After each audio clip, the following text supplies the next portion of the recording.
When you're looking for historic homes, revivals, condos, or houses, turn to Get Your Fix. Phoenix's one-stop shop for information on Phoenix real estate, events, and happenings. We know Phoenix. We know the market. We know the people and the neighborhoods who make up our incredible downtown community. We love Phoenix, and it shows.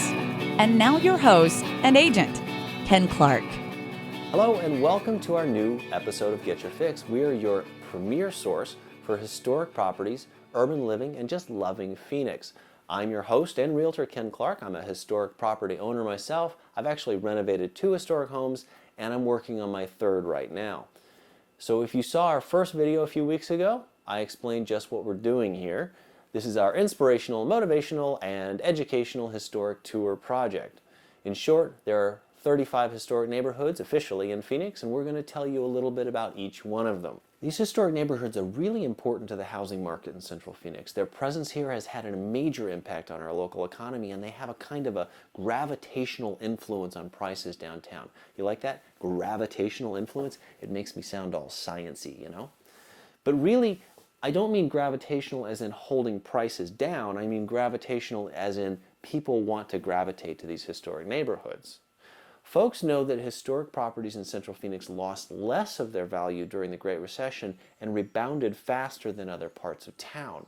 I believe that when you're looking for a historic home, you're more likely to find something that is going to maintain its value over time. So on to today's historic neighborhood, Coronado. So the Coronado neighborhood is often thought of as between 7th Street and 16th Street, McDowell up to Thomas. To be precise, however, the neighborhood, the historic district, is actually about 60% of that area. As you can see on this map, there's a very specific delineation between historic and non-historic. Why? Well, when the neighbors first got together to petition the city for historic status, they had to demonstrate historic significance and density of historic homes in order to get that designation. The homes outside of the blue area have changed too much to get that designation. So over the course of this series of videos, we're going to see a number of these examples.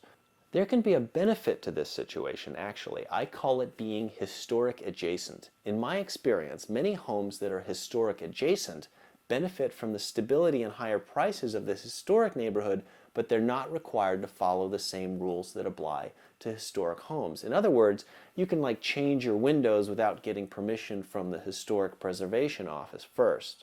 At the same time, you won't get access to the lower property taxes and some of the grants that historic overlays get. There are pros and cons. It's what makes the world go around, right? So enough of the legal historic descriptions. Let me tell you what you're going to find in this neighborhood. You're going to find arts and crafts bungalows to the west and south end of this neighborhood, built in the 20s and 30s. As you go north and east within the neighborhood, you'll see more ranch-style homes built in the 40s and 50s. These were built as the neighborhood aged, of course. It makes for a nice diversity. There are homes where you can sit out on the big front porch and yell at the kids to get off your lawn, or if you like those quaint red brick homes, you'll find them here as well. One overriding factor in much of Coronado is the size. These homes were built smaller. There are a whole lot of homes that were originally built as 2-bedroom, 1-bath, 2-bedroom, 2-bath, which now have been added onto. Some of those additions, done in the 1970s and 80s, kind of make you cock your head and go, really? But there are also some very creative adaptations as well. Very nice to see. You have to know what you're looking for, and that's why you need a really good agent like me to help you. See that? See how I did that just then? See? Good segue, huh? If you want more information about particular homes in this neighborhood, have a look at getyourphx.com or call me at 602-456-9388, and stay tuned next time where we're going to have a look at the Fairview Place neighborhood. See ya!